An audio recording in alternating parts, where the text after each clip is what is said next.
बवासीर, विदर, गुदाभगंदर, हडेंसा सभी प्रकार की बवासीर से संबंधित समस्याओं के लिए कारगर दवा हडेंसा क्रीम व आयुर्वेदिक कैप्सूल हडेंसा।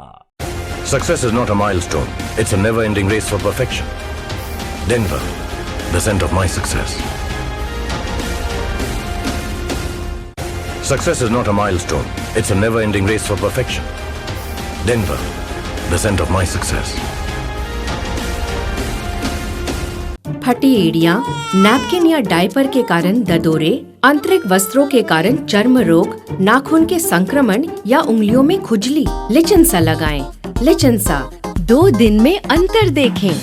लिचेंसा 1 2 3 ग्लोरी करे टोटल क्लीन। 1 ज्यादा झाग, 2 जल्दी से साफ, 3 मैल फ्री त्वचा। ग्लोरी करे टोटल क्लीन। ग्लोरी साफ बात।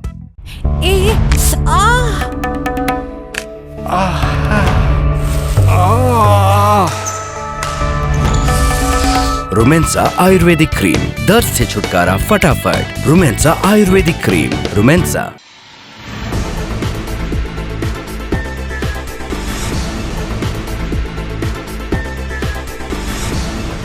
नमस्कार, मैं हूं आपके साथ प्रीति और आप देख रहे हैं प्लस न्यूज। खबरों में आगे बढ़ने से पहले एक नजर डाल लेते हैं इस वक्त की हेडलाइंस पर।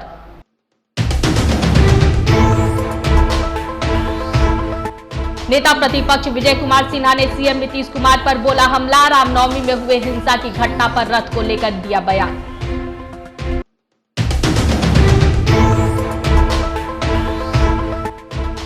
जाति आधारित गणना पर रोक को लेकर जदयू प्रवक्ता नीरज कुमार ने बताया तत्कालिक आदेश।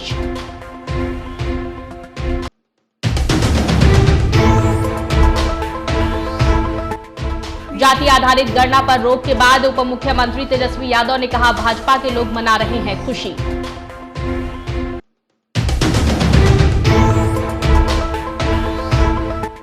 और जाति आधारित गणना पर मनोज झा का बयान, कहा देश को एक समावेशी मॉडल की है जरूरत।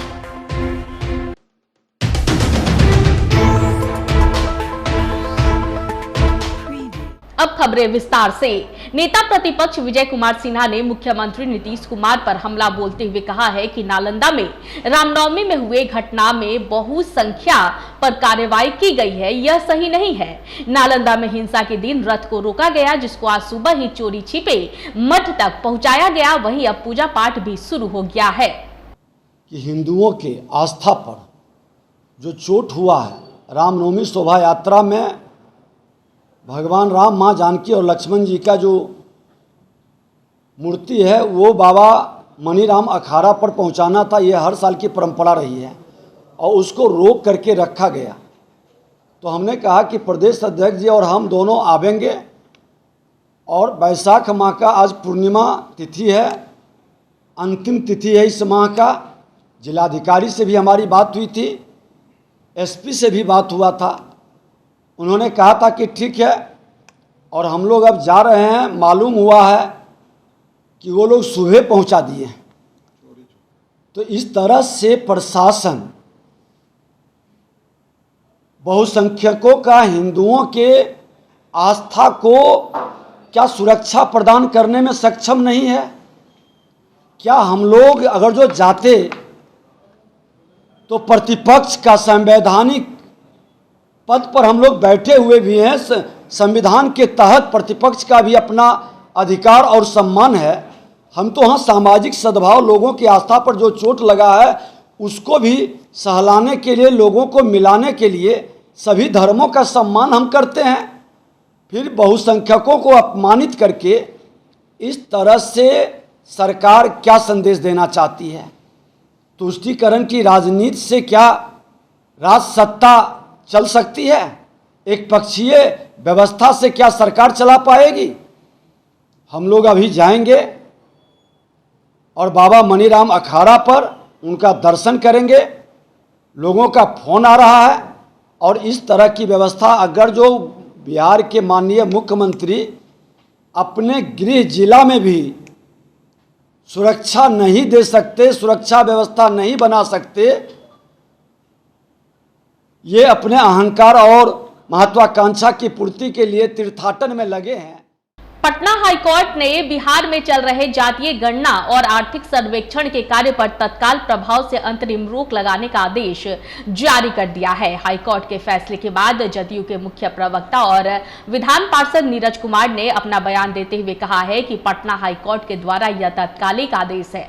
विधानमंडल का सर्वसम्मत प्रस्ताव सर्वदलीय सहमति के आधार पर संवैधानिक प्रावधान के तहत जाति गणना का नीतिगत फैसला और ऐसी स्थिति में माननीय उच्च न्यायालय पटना द्वारा तत्काल अंतरिम आदेश पारित किया जाना और यह इस निर्देश के साथ कि जो भी डेटा संग्रह हुआ है उसको प्रिजर्व रखा जाए, तो निश्चित रूप से यह तात्कालिक आदेश है।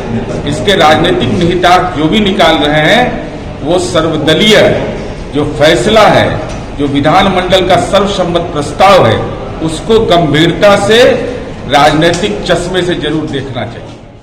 हाईकोर्ट से जाति आधारित गणना पर रोक लगने के बाद बिहार के उप मुख्यमंत्री तेजस्वी यादव ने अपना बयान दिया है। उन्होंने भाजपा पर हमला बोलते हुए कहा कि भाजपा के लोग खुशी मना रहे हैं कि जाति आधारित गणना अब नहीं हो रही है। इससे पहले भी सुप्रीम कोर्ट में मामला आया था, हम लोगों ने पक्ष पर रखा, लेकिन जब तक आदेश नहीं आ जाता, बिना आदेश पढ़े हुए बीजेपी के लोग बोल रहे हैं, मतलब क्या है? ये लोगों का देखिए, लोग तो खुशी मना रहे ना इन लोगों को कि भाई नहीं हो रहा, लेकिन ये तो बात सही तय कि ऑल पार्टी मीट जो हुई है उसमें जो है वो हम लोग अगर बीजेपी के लोग कह रहे कि हम लोग अच्छे से नहीं कर रहे हैं, वो लोग चाहते हैं तो बीजेपी शासित राज्य में क्यों नहीं कर रहे हैं, या केंद्र सरकार ने क्यों मना कर दिया? हाईकोर्ट से जाति आधारित गणना पर रोक लगने के बाद राजद नेता मनोज झा ने अपना बयान दिया है। उन्होंने कहा है कि हाईकोर्ट के इस फैसले को वो दुर्भाग्यपूर्ण फैसला मानते हैं और इन फैसलों से फासला बढ़ता है। इस दौरान उन्होंने यह भी कहा कि देश को एक समावेशी मॉडल की जरूरत है। देखिए, आज पटना उच्च न्यायालय के अंतरिम जो रोक का आदेश है जातिगत सर्वेक्षण को लेकर के, इसको मैं उन फैसलों की लिस्ट में रखना चाहूंगा जिसे हम थोड़ा दुर्भाग्यपूर्ण फैसला कहते हैं। इन फैसलों से फासला बढ़ता है। फासला किस चीज से? देश को एक समावेशी मॉडल की जरूरत है, बिहार को उससे ज्यादा जरूरत है। इसलिए समस्त विधानमंडल, माननीय मुख्यमंत्री जी, अब उप मुख्यमंत्री जी, सबने ये अख्तियार किया कि हम इस पर आगे बढ़ेंगे। आखिर फिर विकास किस चीज का नाम है? हमें पता है कि एक दल को आज बड़ी खुशी हो रही है कि उसने रोक लगा दिया। हमारा मानना है कि सामाजिक न्याय की बात जब होती है, अवरोधक कई होते हैं, कभी दफा व्यक्ति कोई होता है, कोई दल होते हैं, लेकिन संस्थाएं अगर अवरोधक बनती है तो बहुत कष्ट होता है, क्योंकि संस्थाओं से बड़ी उम्मीद है। 24 अप्रैल को सुपौल से पटना आए व्यक्ति जिसका नाम छोटे लाल पासवान, उम्र 58 साल, गांव लाउट, जिला सुपौल का रहने वाला है, 24 अप्रैल को किसी काम से पटना आया था और उसके बाद से गायब है। जिसके बाद लापता व्यक्ति का बेटा कुंदन पासवान अपने पिता की फोटो लेकर खोजबीन कर रहा है। इसी कड़ी में आज कोतवाली थाने पहुंचा, जहां उसने मीडिया से बातचीत की। मेरे पापा जो ग्रामीण पुलिस चौकीदार है वो खो गए हैं। कब से खोए हैं? 24/4/2023 से। कहाँ से? पटना होटल सिटी सेंटर से लापता है। कहाँ के हैं वो? सुपौल जिला के हैं। क्यों आए थे Patna? Hotel city centre training के लिए आए हुए थे। किस चीज़ का ट्रेनिंग? ग्रामीण पुलिस का ट्रेनिंग चल रहा था, उसी के लिए ट्रेनिंग लिए आए हुए थे।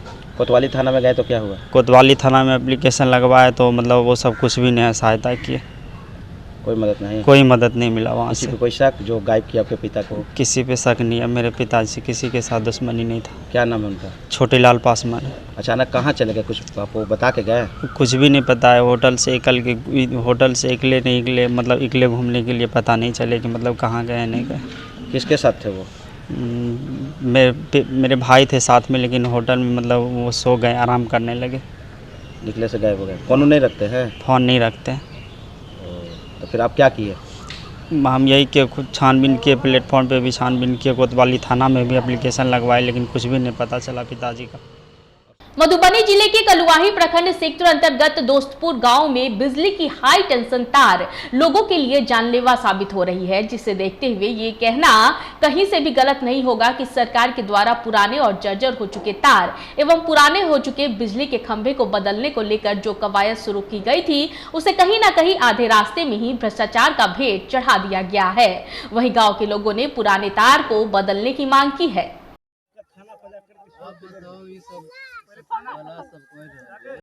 मतलब 4 पीस उधर से कोई भी गया उधर देख रहा है, स्टाफ देख रहा है उसको या विभाग तो उसको ऊपर देगा ना, काम करके खम्मा देगा ऊपर तो नहीं कर रहा है। मरता है यहाँ कितने आदमी मरा, जानवर मरा, भैंस मरा, गाय मरा। मधुबनी शहर मुख्यालय में मां जानकी सेना की बैठक डॉक्टर रणधीर यादव की अध्यक्षता में आयोजित हुई। उपस्थित संख्याओं ने बैठक के उद्देश्यों को लेकर बताया कि आज के बैठक का मुख्य उद्देश्य संगठन का विस्तार करना है।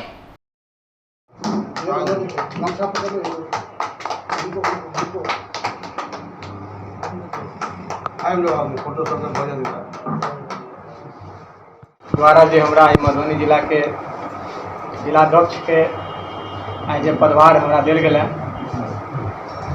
हम एते तो विश्वास दियाबै छियन मिथिलांचलवासी के जे पूर्व में जना हमर सबके गार्जियन बड़ भाई सब जे हमरा सिखेला जानकी सेना में, हम सब अनवरत 2010 से जो उनका सब संगे काज कर रहल छी। विगत एते लंबा सफर में हम जे सब एखन तक जे अनुभव केलन है जे सामाजिक काज केना होइ छै, राष्ट्र के निर्माण में केना अपन योगदान देल जाय छै, और माँ सीता के लऽ जे चिंतन जानकी सेना कर रहल छै जे मिथिलांचलक जते धरोहर छै, मिथिलांचल में जते प्रतिभा एखन गाम गाम में नुकायल छै, ओकरा हम सब अपने अपन प्लेटफॉर्म जानकी सेना के माध्यम से केना के निकाली जे ओकरा आई एकटा देहात से निकाल के प्रखंड में, प्रखंड से जिला में, जिला से विश्वविद्यालय केंद्र तक, ओहिके बाद ओकरा प्रदेश राष्ट्रीय स्तर तक लऽ जाए। तै के लऽ जानकी सेना अनवरत जे काज करैया आ एखन लगातार जे एहि पर चिंतन मंथन भऽ रहल छै। सर्वप्रथम हमर सबके जे संस्कृति अछि, ओहि संस्कृति के रक्षार्थ हेतु कि जानकी सेना आई अपन जे हमरा लेल चिंतन केलखिन है कि नहीं हिनका ई दायित्व देल जाए, तो हम विश्वास दियबै छी अहाँके चैनल के माध्यम से जे हम एहिमे कोनो कटौती नहीं करबै काज में, और भाई सबसे जे सिखलहुँ हैं कि काज केना कयल जाए, समाज में अपन एकटा संस्कृति के लऽ कऽ एकटा अपन पहचान केना छोड़ल जाए।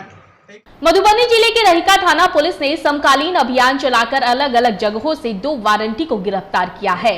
गिरफ्तार अभियुक्त की पहचान थाना सेक्टर के मीना बाजार के रहने वाले अरुण यादव, तो वहीं दूसरा वारंटी मारर गांव के मनोज चौधरी के रूप में की गई है।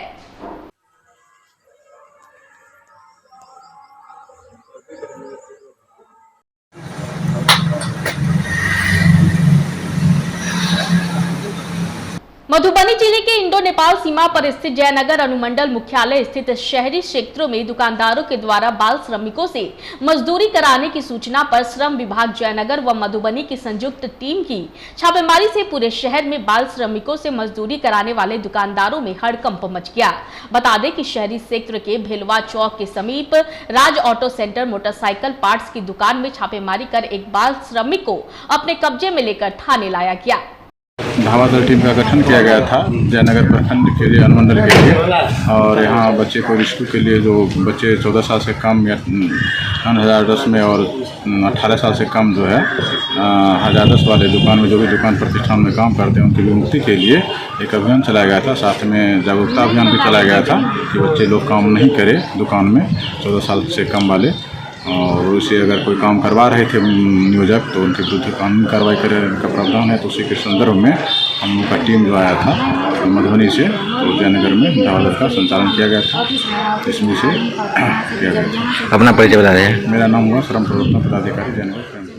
जाति आधारित गणना पर लगी रोक के बाद बिहार सरकार के मंत्री अशोक चौधरी ने अपना बयान दिया है। उन्होंने कहा कि सरकार हाई कोर्ट के आदेश को समझ रही है और सरकार पूरे मामले पर एक बार फिर कोर्ट में अपनी बात रखेगी और इस पूरे मामले पर बैठक भी चल रही है। अंतरिम रोक है और अभी पूरी तरह से रोक नहीं लगाया गया, अभी अंतरिम रोक लगाया गया और कास्ट सेंसस के बारे में माननीय नेता ने आप सब लोगों को भी पहले भी बताया था कि जब ज्ञानी जैल सिंह माननीय नेता जब भारत सरकार में मंत्री थे, तब ज्ञानी जैल सिंह ने उनको बुला करके और उन्होंने ये बात कही थी कि इस तरह का कार्य होना चाहिए। और तब उन्होंने तत्कालीन प्रधानमंत्री जी से जाके बात भी किया था, लेकिन उस समय ये संभव नहीं हो पाया था क्योंकि जो जातीय जनगणना चल रही थी वो अंतिम दौर में थी और वो नहीं हो पाया था। और उसके बाद भी माननीय नेता प्रयास में थे और इस बार भी सभी पार्टियों के साथ यहाँ पर समन्वय स्थापित करके प्रधानमंत्री जी से भी उन्होंने आग्रह किया कि प्रधानमंत्री जी इसको पूरे देश में लागू करें, परंतु भारतीय जनता पार्टी की जो नीयत थी उस समय भी साफ नहीं थी, दुविधाजनक थी।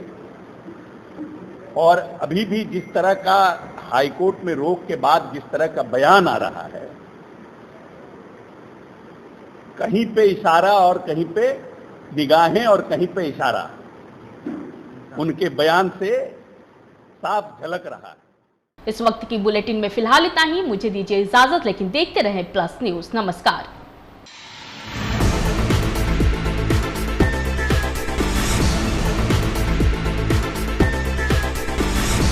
नाम छोटे लाल पासवान, उम्र 58 साल, रंग सांवला, हाइट 5.5 फीट, कपड़ा चौकीदार की खाकी वर्दी। 24 अप्रैल की दोपहर 3 बजे से पटना जंक्शन स्थित होटल सिटी सेंटर से गायब है। गांव प्लस पोस्ट लाउठ, वार्ड संख्या 7, थाना प्लस जिला सुपौल। दिमागी रूप से थोड़ा कमजोर है।